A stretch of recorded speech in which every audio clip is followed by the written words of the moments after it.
सर्वबाधा प्रशमनं त्रैलोक्यस्याखिलेश्वरी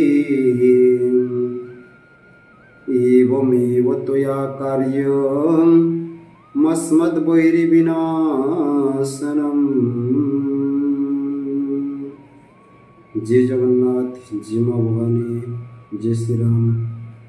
तो बंधुगण आपनकर पाखे पुणी गोटे नुआ विषय नहीं भिडियोटा बनी। तो भिडियोटा के आपन आरंभ शेष पर्यंत देखुन, चैनल के सब्सक्राइब करुन, लाइक करुन, वीडियो के और शेयर करुन। जेन माने कि ई दुर्दशा रे पड़ीछन सेन केंदी करी मुक्ति पावे से विषय रे इथरे जणाई छै। जेने के मुग्धमा बहु समय धरि जदि आपन मुग्धमा रे जड़ित रहुचन,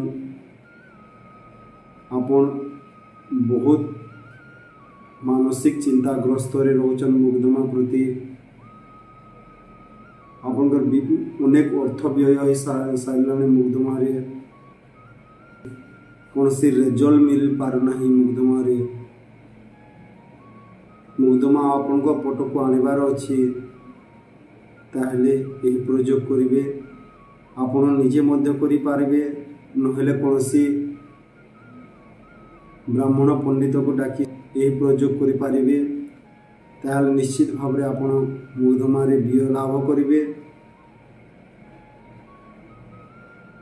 तो यही प्रयोग आपण कोनसी शुक्ल पक्ष शनिवार दिन करने को पड़िबो।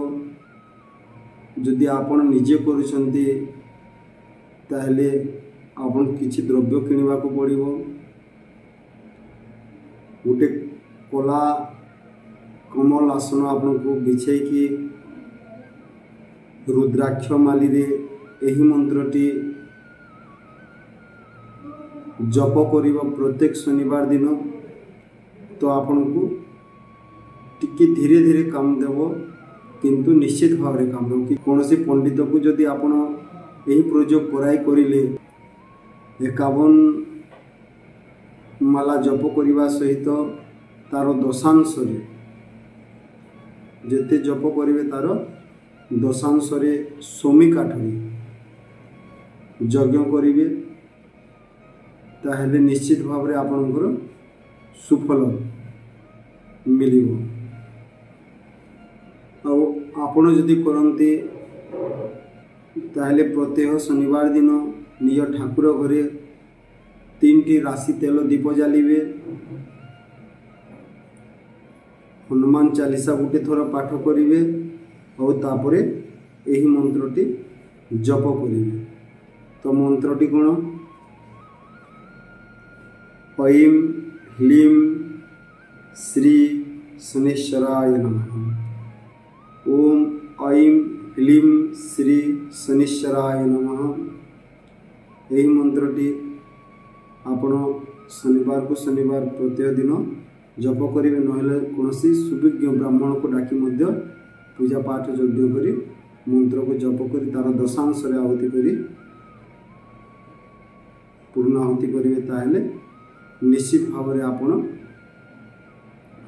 मुग्धमा क्षेत्र रे विजय लाभ करिवे। आपनकर मुग्धमा से दिन ठारू बंद हो जीवो। तो बंधुगण वीडियोटा आपको केंता लागला कमेंट माध्यम रे जणाबे। चैनल के सब्सक्राइब करबे, लाइक करबे और वीडियोटा के शेयर करबे। जेन माने कि समस्या रे जड़ित रहिछन से मुक्ति पावे। कारण आपनकर शेयर रे समाज मंगल प्रति जीव एथिरे जहाँ भी छड़ा जाउछि एमिति सेमिति नहीं, सब किछि